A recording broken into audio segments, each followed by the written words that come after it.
Hello again, fellow airsofters. I have been enjoying airsoft quite a bit. I have gone every Sunday for the past between 2 or 3 months, whenever the first video related to this Specna Arms thing was. I went like a week before I bought this, and I've been going every weekend since then. Sure, I do get shot, still, and I get some bruises, but it doesn't really hurt that much. It's not that painful. But wear some padded shirts if it bothers you. So this is my Specna Arms. I've modified, make it shorter and all that stuff. It's great. Nothing wrong with it, except it's a little bit heavy. This is all metal, which is obviously good for durability, the receiver and this front end. But it gets heavy when you play for 6 or 7 hours. I usually stay all day at the field, so it gets tiring. I'm going to keep this, of course. But today we're going to try to see if we have a better alternative. And that would be this guy here. Alright, let me get this out of the way. So another casual review. I'm not a professional reviewer, and honestly it's not even worth doing things professionally on YouTube. They don't pay you anything. So what we have is something called an Ares Amoeba. I don't know what the brand is. It looks like it's Amoeba, but it's often listed as an Ares Amoeba. So see, it says Ares. So maybe this is a line of products from Ares. Please correct me if I'm wrong. I'm pretty new to all this stuff. Alright, this box looks abused. This was a show model. It was just hanging on the wall of a store here locally. And it must have been the last one because they gave it to me off the wall and put it in this box, which looks obviously a little bit old. So some accessories you can buy and stuff like that. I might actually swap this out later. Just some legalese down here. Don't shoot your eye out, that kind of stuff. And this is the actual part number. The AM-006, DE for Desert Tan. I think this is now called something else these days, like a CCR or a CCP. I'll just list in the title. And some quick stats here, which are hard to read, red on black. The whole body is made of, nylon plastic, so it should weigh less. But the gearbox is still all metal. Standard modes, safe, semi, full auto. 300 round capacity magazine. And most importantly, or a big factor, is this thing is 11.1 volts LiPo ready. So that's a good thing. Rate of fire doesn't know. We're going to test that and all that stuff. So, okay. Let's open this guy up. Let's see what should have come in this box. Hopefully the audio's a little better today. I put a 1 meter long microphone extension. That's the shop I bought it from. Okay. Little instruction manual. I was reading through this earlier. One thing they don't understand here is it says, oh, this is nice. It says non-contact firing control. What that means to me is it's not a mouse connector. Like if you open up a mouse, like a computer mouse, it has physical metal contacts. And, those wear out. I've literally had to replace it on my Razer gaming mouse. So I'm going to guess this might be an optical system, very much like my Specna Arms has an optical trigger sensor. So that's good. It also says here, digital multi-magnetic sensor control unit. So again, if it's magnetic, maybe it's a magnetic sensor for the trigger. But anyways, it says non-contact, so that's key. Alright, so here's just basic instructions. We will go over the standard hop-up system, where if you rotate it downwards or clockwise, if you're looking at it from behind, that would increase the hop-up. And then, rotating upwards would decrease, or the ball would drift downwards. This has a folding stock. Hopefully this is in focus. Sorry if it's not. And then parts are nice to know in case it wears out. This is one of those magazines that has the spool, the wind-up spool. I'm not a big fan of those. I have other mags we're going to try to test out and see if they fit. Alright, so anything else? I did see someone else's video on this gun, and they programmed it with this optional programmer. It's pretty cool, but it's like 60 bucks, so I probably won't buy it. Alright. Here's a cleaning rod, which is nice. Very good. It's all plastic, so it shouldn't scratch the barrel. Here's that magazine. So there's the wind-up mechanism in there. It's a metal, steel, stamped steel body. It's a gray color. It's not black. This is black here, so that's interesting. It's not black. I kind of like it. You know, it's a different color. And then the good old access port. Seems like it'd be pretty durable. I'll have to try it out, of course. What's else? It's got the, that's it. It's good old cardboard stuff. This bag is not a toy. Don't let your kids get in there. Alright, check this out. So it's got an inspection tag. Average 117.1 meters per second. Joules 1.37. And that was at 25 Celsius. 0.2 BBs were shot through the test. And this was from May 2016. Oh boy, so this thing is really old.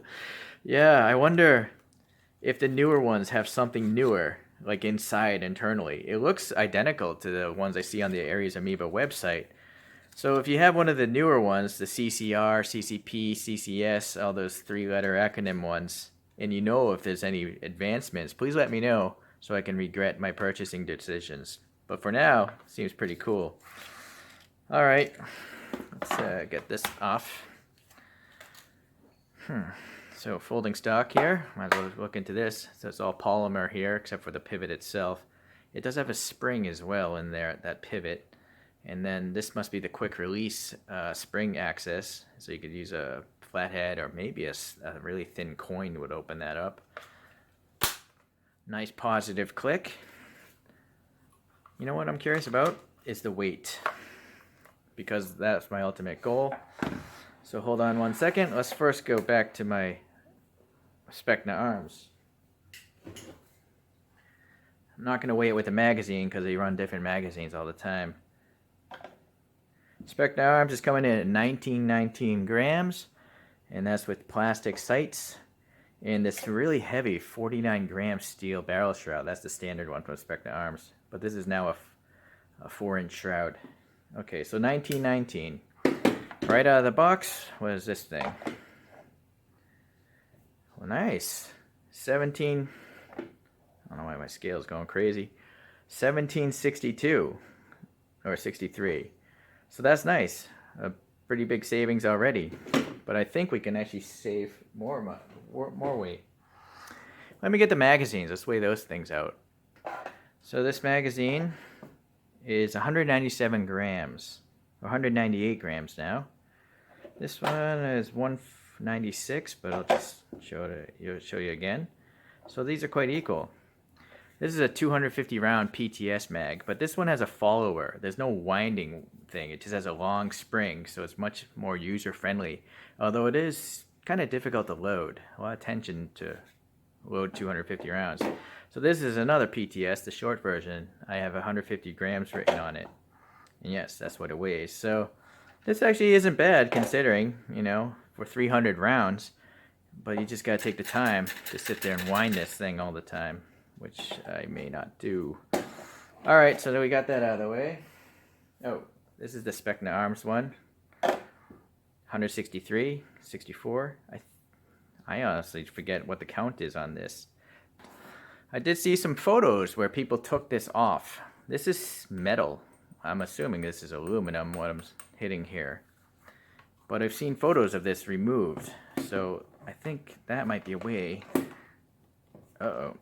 There we go. It's just on tight. So this is a barrel extension. It's not a suppressor, from my understanding. So let's take a look at this guy.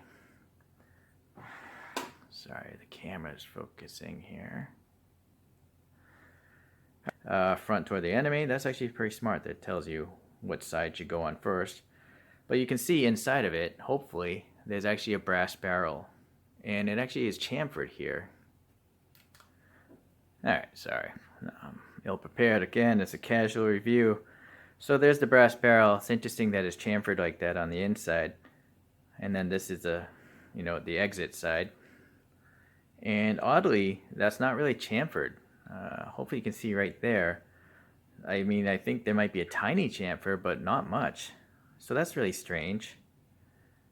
I don't know about BB gun aerodynamics and gas pressure, but the front of most my Prometheus is very chamfered like this. I'm wondering if this is put in backwards. I think that might be the case. So, well, let's take a look at the other part of this. So the barrel, see, this is the barrel that's part of the gun, and you can see that deep chamfering to the inside edge. So I think that piece of copper, well, I don't know. See, that's weird. Think about it. If this is all chamfered and the mating part is chamfered, that means there's a giant pocket of air right here at this join. And I would assume that would create turbulence inside the barrel. Henceforth, you know, the ball might start hitting the sides of the barrel. What do you guys think? You veterans, what's the deal? Which way should this brass barrel go in? If we can even open this.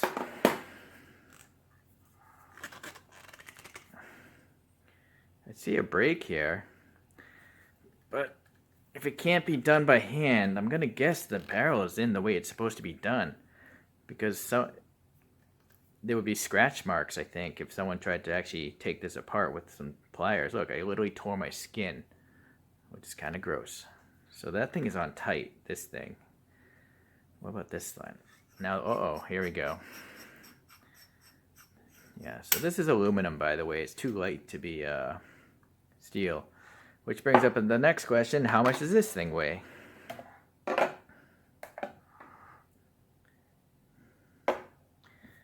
Wow, this unit is 195 grams, almost 200 grams. So now, if I run it without that, this gun is only 1570 grams. Hopefully you can see that. Let me focus on the screen there. So that's now a pretty lightweight setup with the stock. If I actually remove the stock, this thing will be really light. Alright, well, let's go over the rest of this thing while it's in this. Alright, so we got the spring holding this thing in place. I see. I guess it's probably in the correct way because there's a circlip here. Alright.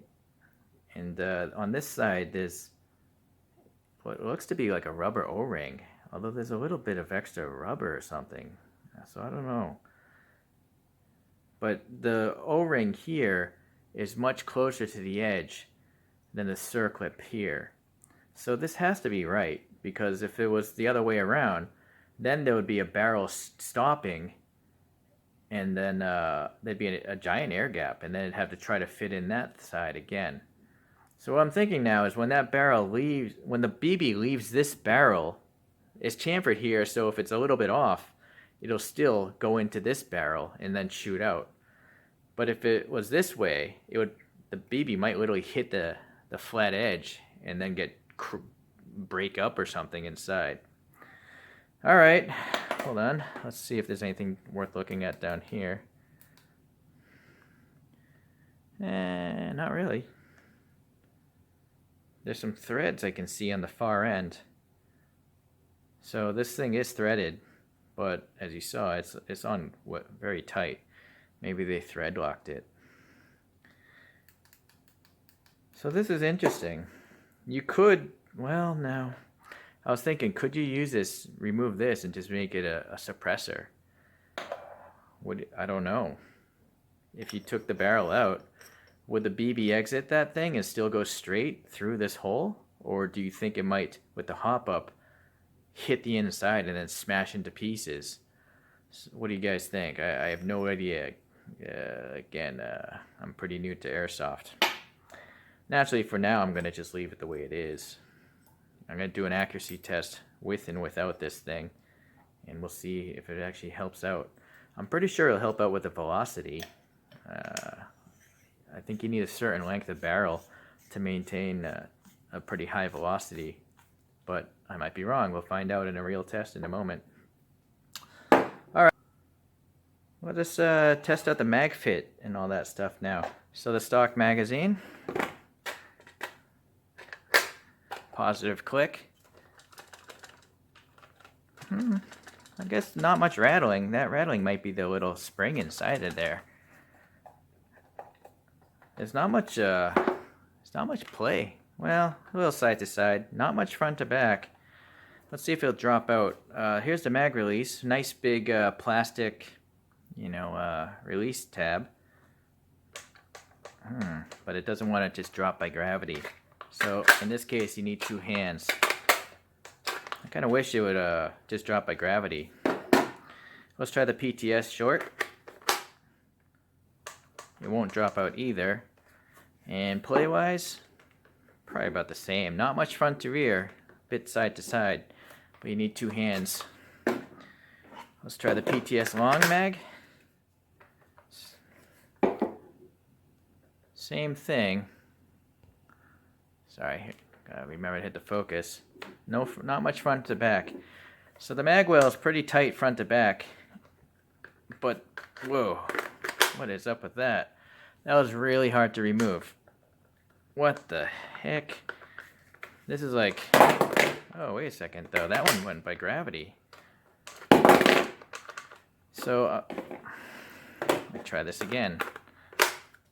Let me try this stock one again. I guess I may have not been putting enough pressure on. The metal one still. Alright. Let me do it from this side. Alright, the metal one just won't drop out on its own. You gotta use 2 hands. Let's try the, this is the Specna arm stock one. That will not drop out on its own. Whoa, sorry. Nope. So you need 2 hands for this one as well. But it's nice to know the mags I actually use, the PTS mags, if I press hard enough, they'll drop out. So I'm very happy because these are pretty much high cap mags in a smaller form factor. Alright, the mag test is finished. Get those out. Boy, what else to look at here? I'm rotating this safety, but this little notch doesn't move. So that's just kind of like a fake index. Again, it feels like it's plastic. The Amoeba is molded into the grip, nice and crisp. This Aries logo, nice and crisp. The motor cover here, well, it seems you need 2 Phillips screws to remove it and get to the motor. But you can adjust the motor tension here with a flat head.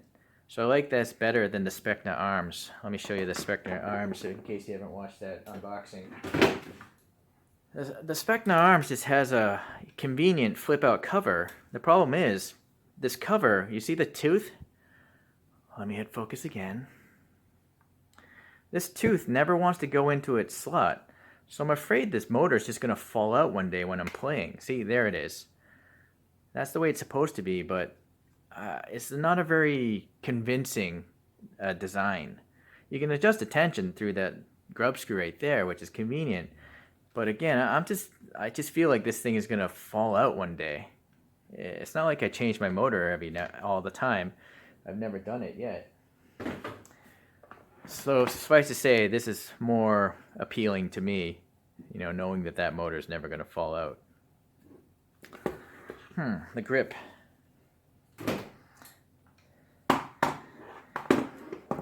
Guess we now have a comparison going. Yeah, they're about the same in width. I also like these cool lightning holes. So Aries or Amoeba, I don't know what the brand is again, they're doing a good job making a lightweight gun. I like it. Alright, so there's a little bit of a grip down here. There's the magwell. A little bit rough there in the casting of the plastic, but a little hobby knife will scrape that off easily enough. Let me try to squeeze this just to show you. There's not much flex there. I mean, you can see it a little bit. I'm trying pretty hard to flex that. So this is really strong. Very good. What else? What's going on here? This is like a pin. I think it's metal. I think it's steel, just based on its size. But there's a silver thing in it. And then over here. So I'm gonna guess this pin holds this front grip in place. And you'd have to remove the little steel thing on the middle of it. Hopefully you can see right there. It's sitting inside there. This little silver pin thing. I'm not going to bother taking it apart though right now. Alright. So another reason why I decided to buy this gun is the battery is hidden up in here because naturally you can't hide a battery back here. But I like the idea that I might be able to remove this to make it even lighter, you know. But with a regular M4, where would you put the battery? You'd have to run a long wire into like a PEQ box or something like that. But this looks much cleaner. Also, I find with the regular M4, or at least the Specna Arms, I can barely use the sights because I use a paintball mask. So my paintball mask prevents my eyes from getting really low because the plastic of the mask is hitting this. So these sights don't help me out very much because my eyes are like looking up here instead of down here because of the paintball mask. And I can't remove this and lower it with an adapter because they have a quick change spring here that's proprietary. And so it's difficult to lower this stock. All right, so anyways, that's why another reason why I bought this. Because now I could just put a sight up here and I shouldn't have a problem with the mask. I guess I'll have to test it for sure, but this is already a pretty high rail. Okay. Let me fold that so you guys can see down the sight. There actually is a rear notch in the front sight here, molded into the plastic. I gotta lower the camera a little bit and hit focus again. Try to look. I'm trying to sight through the phone screen. So there you go. In a worst case scenario, I guess you could just not even use optics because for CQB, you're at such close range, it's more like reflex and instinct than using optics. Alright, so another thing is the battery cover here, and it's all plastic, except for the little metal spring, and there's two teeth here. So you just squeeze those, and that's what really lets it come off the rail here. I see. So when it's squeezed, it slides past this groove, and when it expands, it's catching here to keep it from falling off. One thing I don't like is the Tamiya connector. Everything is Dean's, Dean's T-plugs. So I'm going to have to swap that out. Let's check the batteries now. Interesting, the cable's just coming up through there. Alright. So, these are the batteries I'm using in the buffer tube of my Specna Arms M4. These three all fit. But pretty sure these don't fit this thing. Because if we look at this, I just don't think it's going to work. Let's try this Turnigy. No. It's too tall. It's too wide, too tall. Even when it's horizontal or vertical, it's just not going to work. Henceforth, this thing won't work. No way. Whoa, whoa, whoa. That's really sketchy. You might be able to slide that in there, but the last thing you want to do is puncture a LiPo battery, because that's what causes the spontaneous combustion. Well, I guess it wouldn't be spontaneous if you punctured it. Now this one, see, also kind of like maybe it'll fit this way, but it's definitely not easy to do. And the reason why is the front teeth here for the battery cover are a little bit higher than the rail here. If these were, I don't know, maybe they aren't higher. Why won't it go in? I don't want to force it. So it's a tough call, guys. I don't know. It just doesn't seem like a smart idea to be scratching up this outer protective cover, because eventually you might scratch the battery itself and then cause a fire. And if this is plastic, it'll literally melt the gun. So with that said, at the same shop, I went and bought one of these thin Firefox. It says 1200 mAh, 11.1, 20C, and it has a Tamiya connector. We're going to swap those out. So you know, just to help you guys out, let me get the calipers and we'll check the dimensions.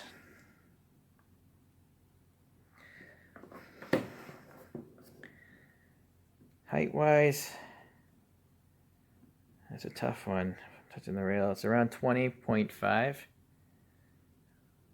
Width-wise, though, because it's not a rectangle, it's a tough one to really say. The very widest point is 23.3. The middle wide point is around 19. Alright, so this battery, this really thin stick, is clearly able to fit because it's 15 by 15 or 15 by 14. One side has the wire on it, and this thing's pretty long actually. Get a regular ruler here. This thing's around 17 centimeters or almost 7 inches. That's a dirty joke in the making right there. Okay, so will this go in? Yes, it'll easily slide in with extra room. So that also now leads me to ask, how deep is this chamber? I got a piece of balsa wood here. Alright, so that's bottomed out. Let's mark this off and measure this with Mr. Ruler. So that chamber is a little over 20 centimeters and it's 8 inches basically. Okay, so maybe that'll help you guys spec out a bigger battery. There is a battery I actually purchased already that doesn't really fit into the buffer tube of an M4. You may have just seen it on the side. This is 18650 cells, so this is still 11.1 volts. It's using 3 of those 18650 cells. And the reason why 18650 cells are better is they have a valve in them. So when lipos convert energy, they create gases. So bad lipo packs are really puffy because there's literally gas inside of there. But 18650s have a vent, so as they're used up, they never expand.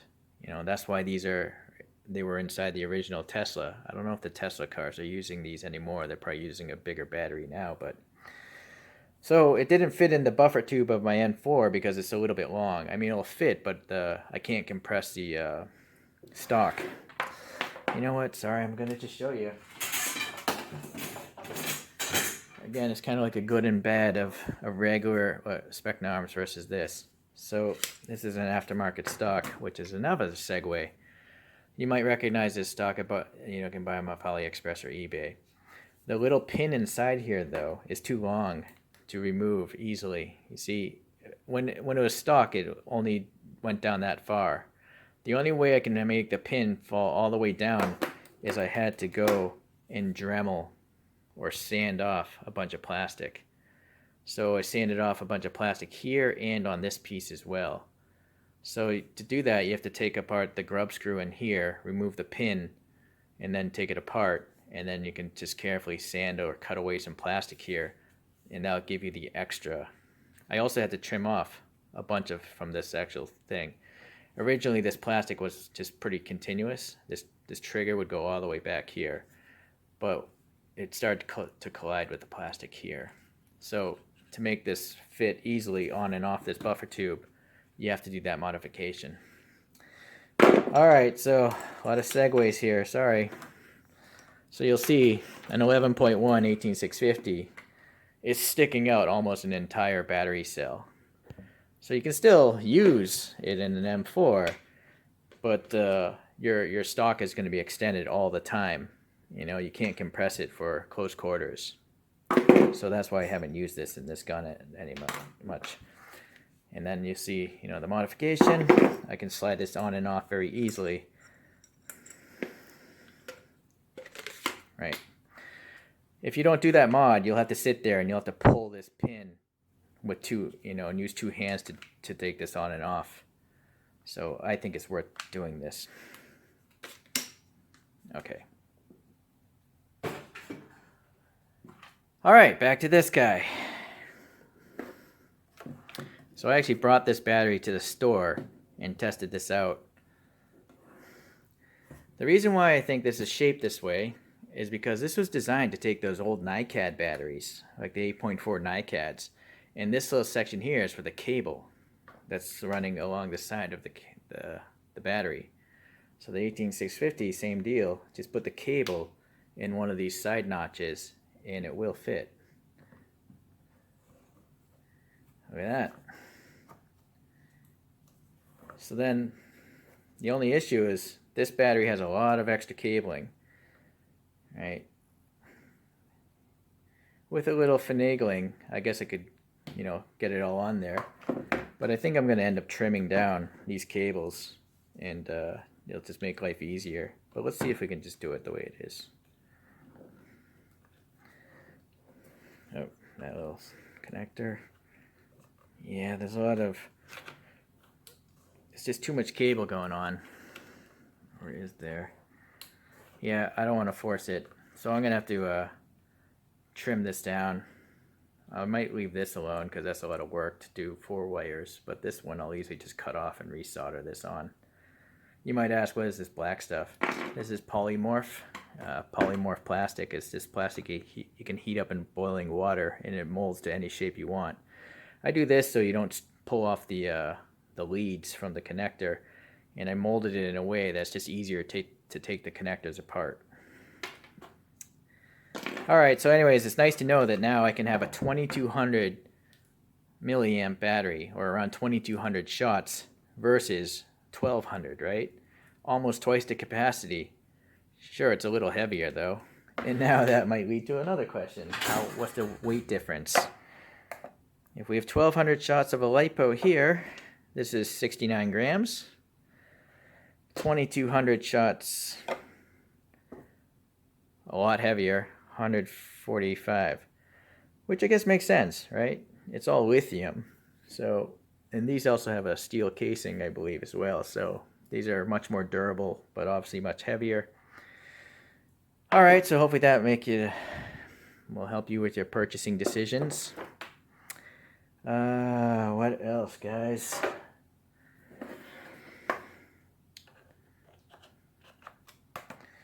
So it's just flat fronted there. And I've seen a version of this gun sold like this. There's nothing sticking out here. For me, I might either put on I might leave it alone even, it's protected, or I'll put on a tracer unit that sticks out a little bit.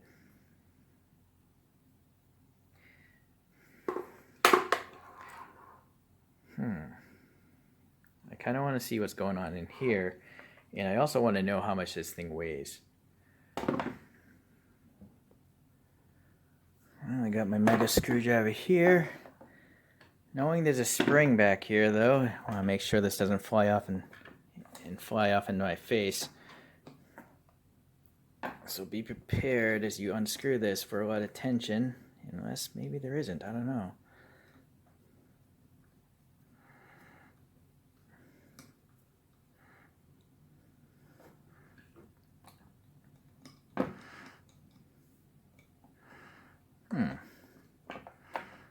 No, well, still hasn't come out yet. Alright, there is no tension. So there's just a long, it's almost like a washer and a screw, or a washer and a bolt mixed together. I think it's steel. It feels like it's heavy for its size. Okay, well, so that's nice to know. It's not under tension, not that. So let me get the scale again. How heavy is this guy? And you'll probably not put this back. So this setup is almost 200 grams, 197.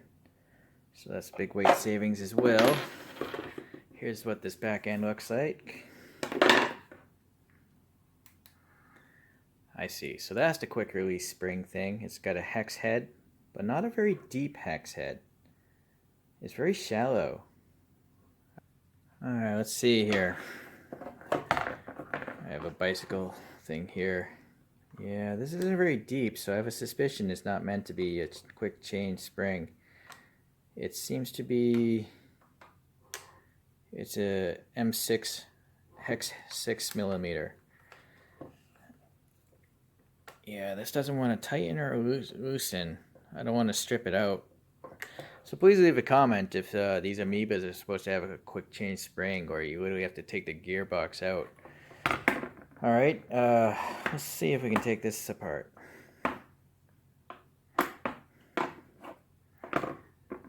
I am mistaken. This is steel. I think it's too heavy. And also the sound of it. There's no way this could be plastic. Yeah, that thing weighs 6 grams, so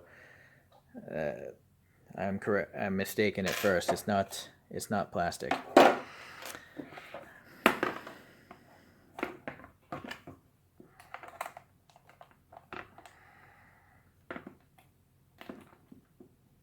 Oh boy, that one does not want to budge. It's actually sticking out a little bit on this side though. I don't want to ruin the plastic, you know, gouge it. How about this thing?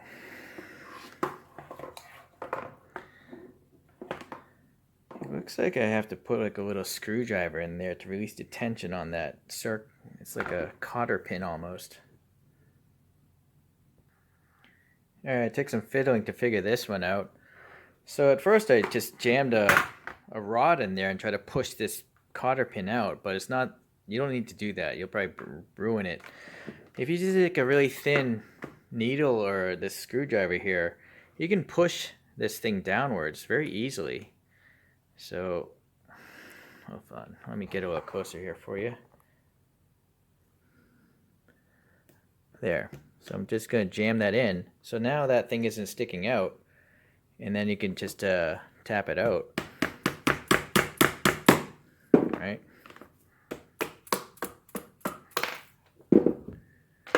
Oh, so it did come out. That's what this thing looks like on the inside. It's grabbing the inside of that black piece. And this is the side that's exposed on the outside. Okay. I guess if you want to make your life easier, you could just put a nut and bolt in there instead. Because it's kind of a pain to remove this thing. In fact, I might need some pliers. Or I'll push it out with this maybe.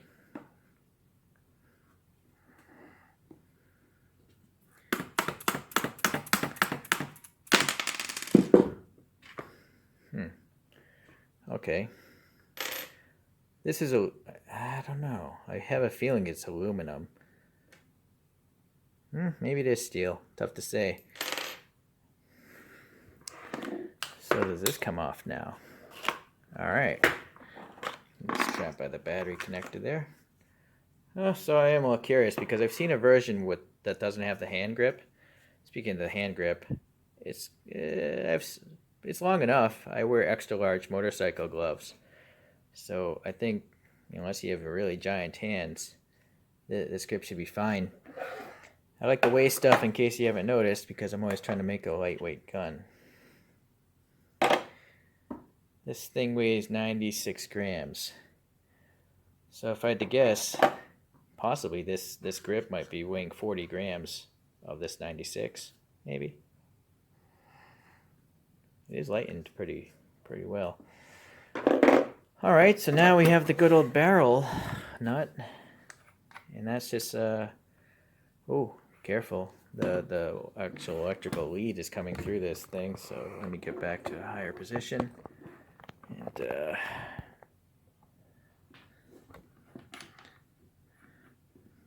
sometimes that nut's trying to grab the electrical contacts, so I'm holding it against the barrel.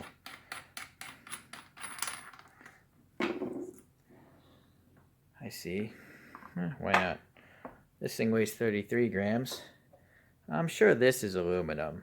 It's pretty light for its size, if you think 33 grams is light. This is a plastic thread, of course, because it is a plastic body. Very short barrel in here. There's 2 grub screws, I think, holding this thing in place. This outer barrel. I'm not, oh, maybe there's 4. I'm not going to bother messing with it because I like the short length as it is. What I'm trying to do is get to this. I don't need this cover, right? Oh boy, but see, I can't, I need to take this off. Oh, wait, look at that. Alright. This is, I think it's cast aluminum, this black piece I'm touching. Maybe this is steel. Alrighty.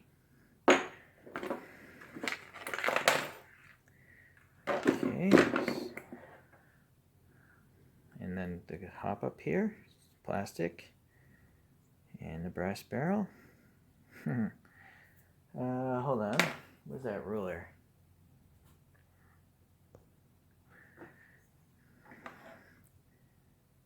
Yeah, if I had to guess, maybe that barrel would bottom out here. Maybe that's 100 millimeters or 4 inches. Somewhere in that ballpark.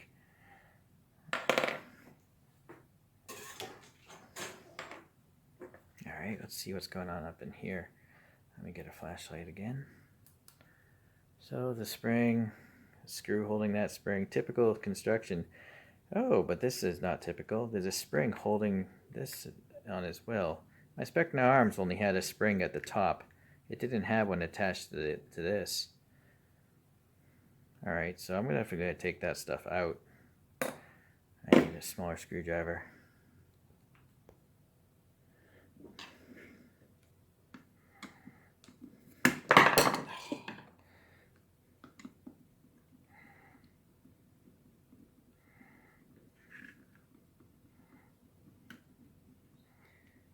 Hold that spring in place in case it goes zipping off somewhere. Well, yeah, there's definitely a lot of tension. This one's actually locked on, and then they melted that side on. I think it'd probably be smarter. Well, if I want to remove it, I have to clip this off a little bit.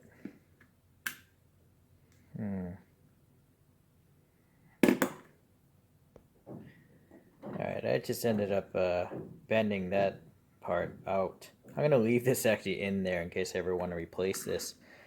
Because I don't want to have to melt that again. The question is, will this come out now? Something is trying to trap this in. There's someone banging on the apartment below me. I can't make them stop, so I apologize for that noise.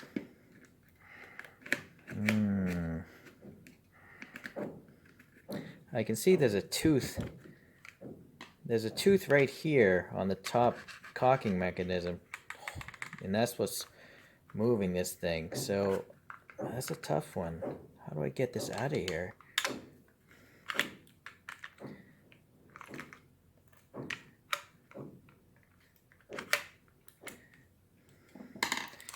It's quite easy to remove on my Specna arms, but for some reason... Oh, there's a plastic notch stopping it right here. This tan plastic there's a notch here, and it's stopping the steel.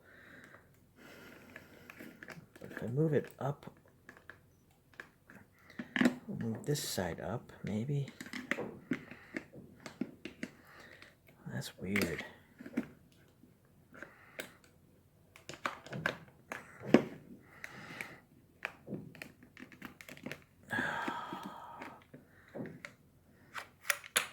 I have a feeling when they assembled this, because it's plastic, they just jammed this in there, and then it, it's not meant to ever come out unless you grind that tooth down.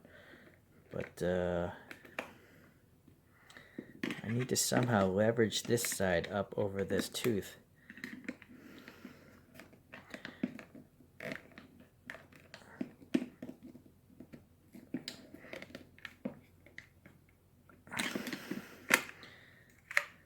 I'm gonna have to come back.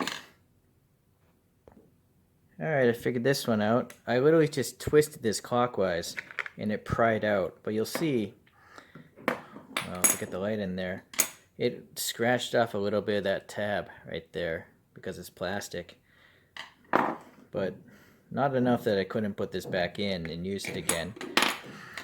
Seems to be a little bit of metal up in here. 2 screws and a piece of metal here, 1 screw and a piece of metal there, and I think that's probably meant to screw this battery cover onto this regular upper receiver.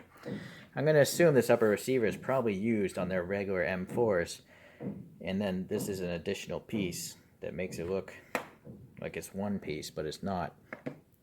Yeah, because I think that's the width of an standard Picatinny rail groove, although that one is not. Oh well, anyways, I'm not too concerned about that. Now we gotta try to get this cover off here. There's, it's trapped in this groove right here and right there.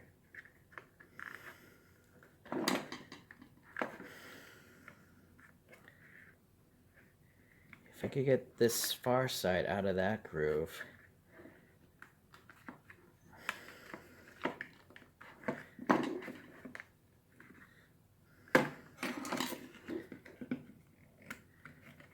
Gotta be a way.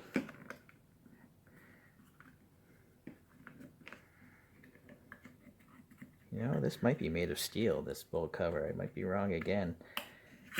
It's just so matte on the outside. I thought it was plastic, but it was... I don't know. Boy, this thing is not easy to take apart. I think I might have to take this thing apart, actually, to do this. So let's go ahead and do that.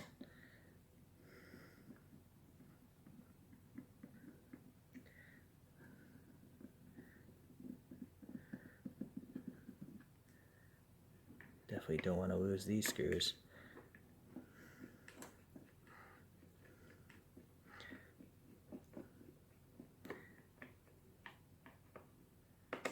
I'm going to need a different screwdriver, a thinner one, to put this back together. This is not a good angle.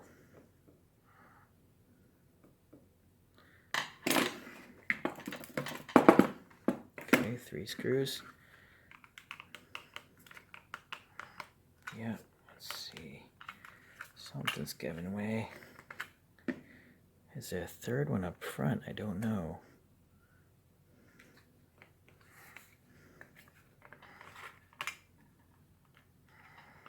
Something is trapping the front end. So that's that piece there. Well, that's enough to get this out. So mistaken again, this is not plastic. This is steel. I guess they had to make it steel because if it was plastic, they'd have to mold it thicker. So, alright, well that's going to save some weight for sure. I guess I'll have to put this back together. I don't know what's trapping the front. But since I want the battery cover, I'm going to leave it as it is. But now I got to get this piece of metal back in here. Let's try these pliers.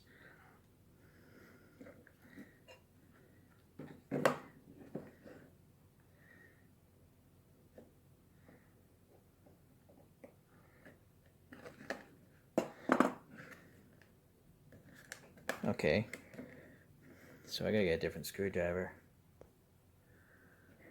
So you may have seen before I put that plate on, there are brass inserts. So that's nice, it's not just going into plastic. I'm still backing the little bolt though, so I can find the thread. I don't want to cross thread the brass nut in there. Oh boy, this is not a magnetic screwdriver. So nope, come on now.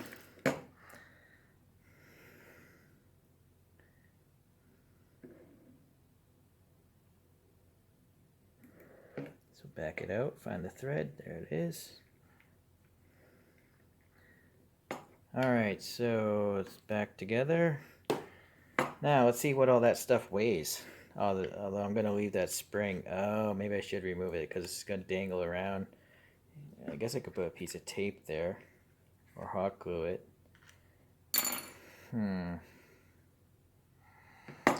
Well, I guess I will remove it. I gotta break out this little bit of plastic here. Now see if this will come off. Oh, alright. That wasn't too painful actually. Ugh. Let's see how much weight we saved. Steel bolt cover, 19 grams. Spring, yeah, a gram for the springs, and then this thing here. So I saved 60 grams removing those items there. If you're curious, for some reason you want to just have that, this is 36 grams. So nice. I'm dropping a lot of weight here for free. Let's see if we can put this back together.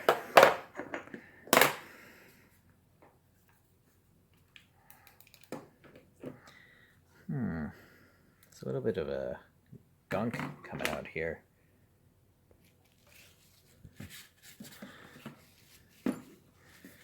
Yeah, I don't need this either. I guess this is made of metal as well. I thought they were plastic. They have the look, the same appearance as the plastic body. But by sound alone, I'm sure that's like cast metal. This probably isn't going to weigh much. But every gram counts, helps. 4 grams for that thing. So the wires here, they're like clear. And then this heat shrink here.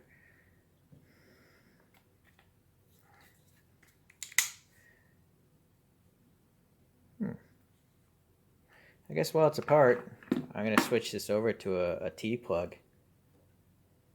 Alright, I don't want to be frying my electronics, so I got to make sure that the positive is hooking up. And since there's no red wire in here, I got to look to the battery. Right, so this battery is connecting this way. This side here is the positive. Alright, so that side, but that's going to get cut off. Apparently, well, I'll just mark this here, I guess.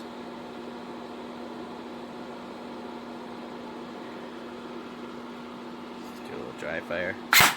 Alright, so that is working correctly. So hopefully I can't screw this up now. Alright, so I got these T plugs with the little brown protector thing.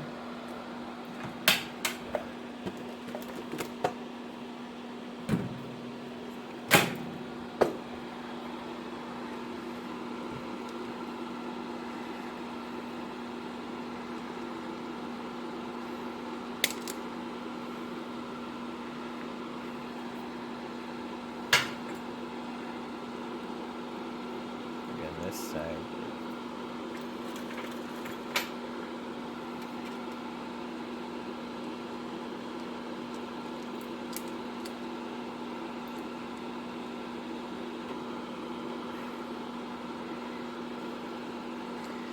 So now I've lost. I'm gonna keep this in mind. It's really silly that these are both clear wires.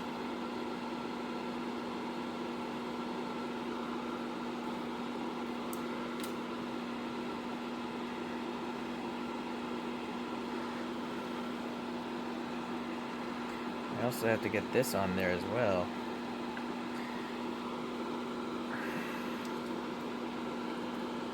Alright, so red Sharpie doesn't want to stick to this stuff, so I had to heat shrink red on here. This is pretty stupid. Like, this brand should have a red connector here, because no one's running these things, right? And you can short circuit this if you put the battery on the wrong way, right? It's just kind of stupid. Just to double insurance, I put a sticker here for positive on that lead in case I ever mod this thing again. Alright, so at least Dean's connectors, or these T-plugs, do have the positive and negative clearly stated. So this I pulled off a little too much insulation, but I'm going to slide this red one on top of that later. Alright, so I pre-soldered these with the, you know, some flux.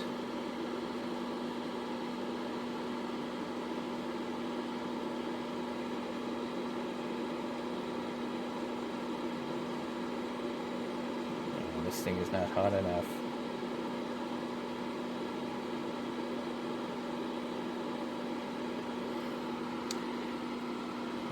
don't think I can do this with the camera in front of my face. I'm just gonna have to come back.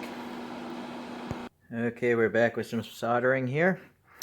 One recommendation is to, with those Tamiya plugs, I would suggest you actually break apart the Tamiya plug to maintain as much of that original cable as possible.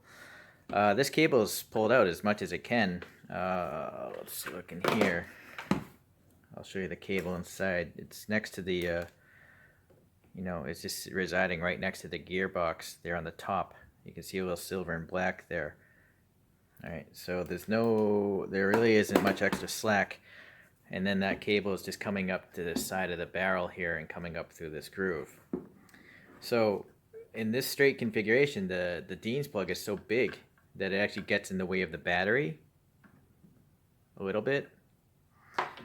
There's two solutions though I figured out. You could either just push the plug down and then slide the battery, or if you pull this cable up really tight next to the barrel, then it gets out of the way this to the side, right? So it's just something to note. All right, then you can connect it back. Let's see here. See, I kind of cut this cable a little bit too short, but in this case I'm going to push the Dean's plug down in this recess and connect it there. And then take this extra jumble of balance wire, try to get it all in here.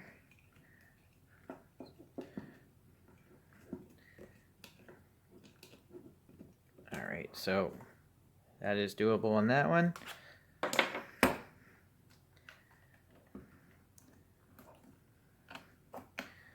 So in this case I'll push it down to remove this battery. And then naturally this one's going to be a whole lot easier because it's much thinner. And it also isn't as long. So all the balance cables are all back in here. Alright, so much easier. What's weird is this gun doesn't make any noise when you connect the battery. I think that's dangerous. The Specna arms I have makes a beeping sound when you connected a battery to it. Just holding this up. There we go. So it's unsafe. It's a physical lock, it seems. Right. All right. Weight-wise, so now we have that smaller lipo in there, and I put the folding stock back on. Oh well, I use this 170 Pts mag, 170 round. So this is a functioning setup right here without the BBs. It's around 1,730 grams. So that's a pretty good weight savings over my Specna arms. So that's great. I'm quite happy about it. Although I'll probably use this one. So this will be even heavier. But I'm going to get an extra 1,000 rounds out of a 2200. Okay, so the next thing to do is a little accuracy test. And I'm going to test it with this short version. And then I'll screw this thing back on. And we'll see if it makes a difference to the velocity and the accuracy. Okay, you'll see I modded it a little bit. I didn't want to lose this thing, so I just took a small drill, put 2 holes in it, and I have some like 100-pound test fishing line, and I just tied it off in there. The knot's on the outside because I still want the battery cables to have a lot of room in there. And then I literally just tied the other end of the fishing line to this metal thing that's holding that pin in. And it works out well because you can now just pull this fishing line to pull out the metal pin. See? There. So then it's easier to take this thing out and take off this handle if you need to. But more importantly is if I'm at the field, I'm not going to lose this battery cover, which is not, something you can just pick up anywhere. So yeah, I think that's a good idea. Let's see here. Just putting this back in. You gotta squeeze it in, find that slot. Okay, naturally you want to have enough length of it though so you can actually get it onto the thing. So I'm gonna push down that thing. Alright, so we're gonna test the speed of this guy now. We're going to test it with and without that barrel thing. So I'm going to play it without the barrel thing usually. So we'll test out the really short length. It's probably like, only that long, the barrel. Okay, let me get a battery in. Not the battery, the magazine.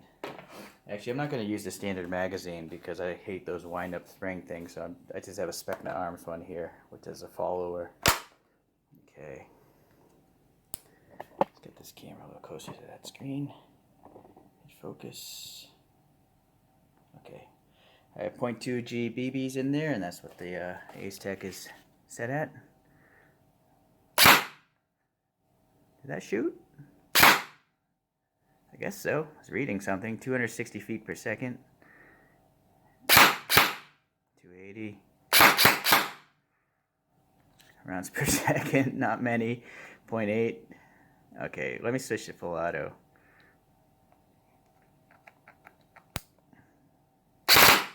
Alright, so now it's like 16 rounds per second.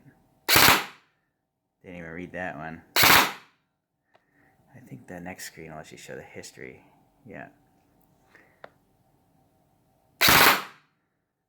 And it misses a few, this Ace-Tech, but so it's around 16 feet per second, and it's somewhere in the 260 to 275 range. That's a pretty big spread, 15 feet of. Granted, that's full auto. Hold on, let me go back to semi.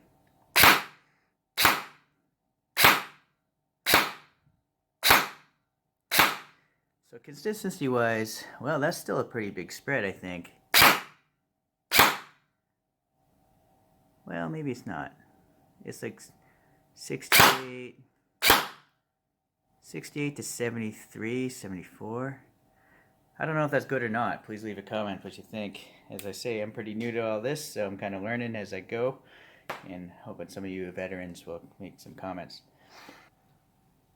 Alright, let's screw this muzzle extension on. So it's a regular threading pattern. So weird. So strange they made that decision.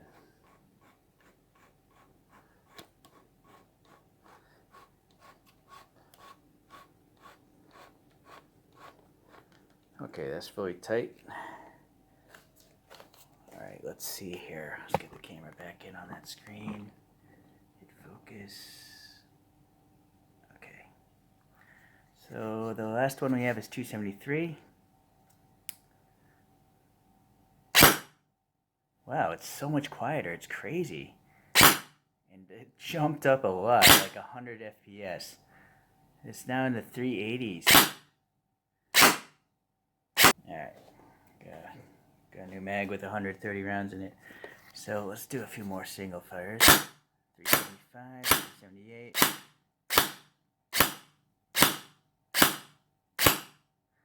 So 370s, 380s. Interesting. Let me do some full auto here.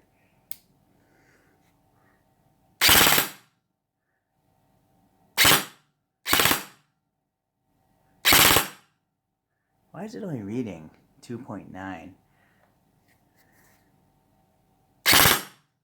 16.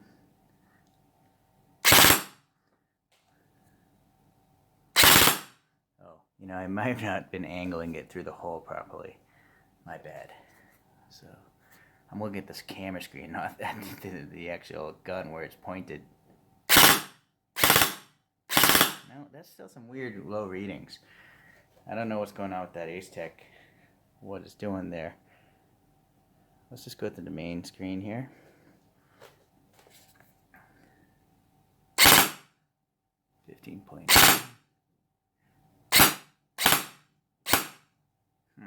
Strange. This thing doesn't seem capable of actually being accurate in reading automatic fire. Okay, well, so now we know there's a giant jump in the speed. It's the same BBs. But I guess it makes sense. It's almost doubling the barrel length, this extension. But it's also increasing the weight. And so I would have to take the whole gearbox apart, I think, to change out the spring if I want to use this extension. Well, really curious about is the accuracy. You know, with that little chamber in between the two, I think the accuracy is probably going to be worse. Well, we don't know until we try, right? So there's no easy way to mount this gun. I think the most rigid place to mount it would actually be the motor this time. I thought about the magazine, but if this magazine play, it's gonna vibrate, you know, around the magazine. And then it would be so cantilevered off of that because it's plastic. I think the thing would droop. So I don't know. This might be a little bit. Well, it's the best I can do. Anyways, I did get one of these rail bubble levels, and it's relatively centered, so it should be relatively vertical. And I put one on the rail there as well. And they're not 100% in the middle, but they're pretty darn close. Hopefully you can see that. Okay, and then so I have a bore laser. So this is literally in the bore, and it's pointing out to that red dot there. Yeah, hold on a second. And so then on this piece of paper, I took a black marker and I marked this off so I can take the laser bore out, and hopefully the BBs will be shooting somewhere around that red, well, this black circle.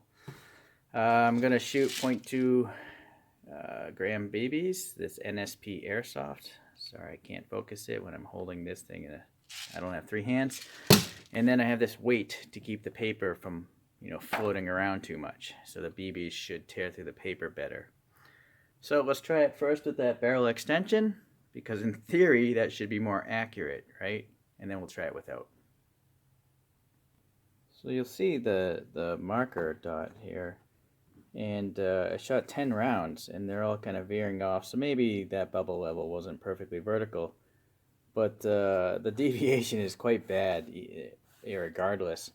And so I thought it was the hop up, but the hop up is not even on. It's fully in the up position, the counterclockwise.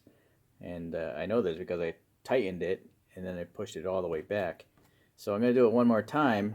This time, again, circling that red dot. And let's just see. Put like 10 rounds through.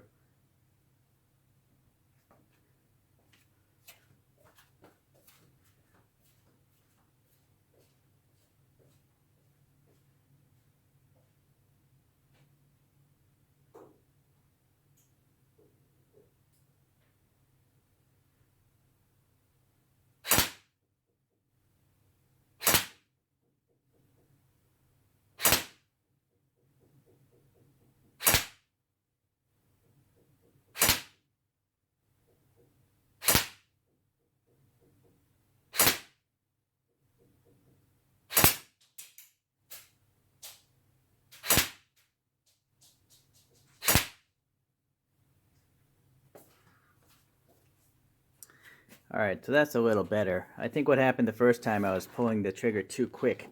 Yeah, because I can actually see the barrel vibrating a tiny bit. So the slower I am, I can, you know, once the barrel stops shaking, I pull the trigger again. And this time, I think the grouping's a little tighter. And you actually have some on this side. So, well, at least one. Okay, so that's with the barrel extension. I just removed the barrel extension and then put the laser into the short barrel, and this is where it ended up. So I have a feeling those barrels aren't even aligned properly, right? So that's a problem. I have to readjust the mount to try to get this a little bit better, because otherwise I'm just going to be hitting outside the box.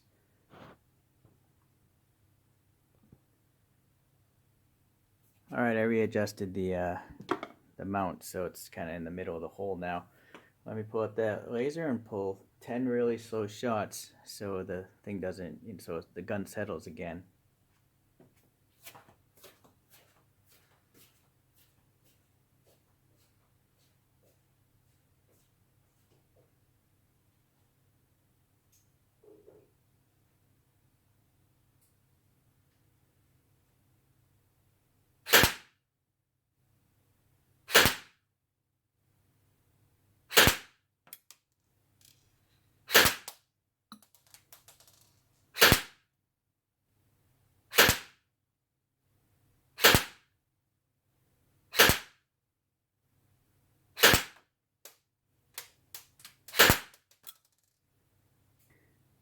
Well, as you can see, with such a short barrel, almost half the length, it's totally, well, first it's shooting really high.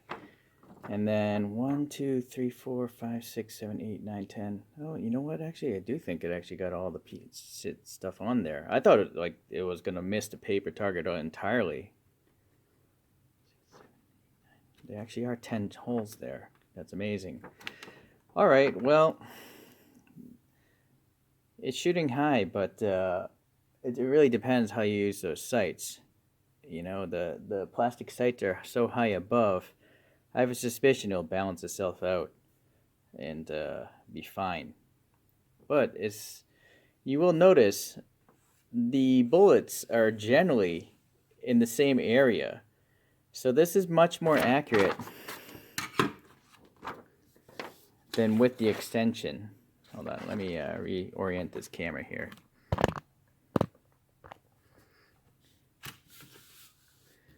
this out of the way. So look at this. I mean, the grouping is much tighter except for that one there. I mean, this is impressive, I think. This, not so much, right? And I have a suspicion it's because of that air pocket between the barrel. First, the barrels might not even be lining up properly. Second, even if they were, you have that turbulence in the middle of it where those two chamfers are. So I have a suspicion that's what's causing all this deviation. So I'm actually justified in being lazy and not trying to carry that extra heavy extension because it's actually more accurate without it. So that's an interesting learning here today. All right, well, I'm gonna play without that thing, keep it as light as I can, and I think it'll be a fantastic rifle. And anything comes up, I will let you know. I do question, when I put my paintball mask on, if I'm going to be to use those plastic sights. They don't even really look very good without it, just any mask on right now because they're just not tall enough, like the front sight, right? So I think I might actually try to swap over some iron sights onto that thing, and then I can adjust for stuff like this as well. Elevation is a pretty easy adjustment, right? Thanks for watching today. And I'll see you in the next Airsoft review.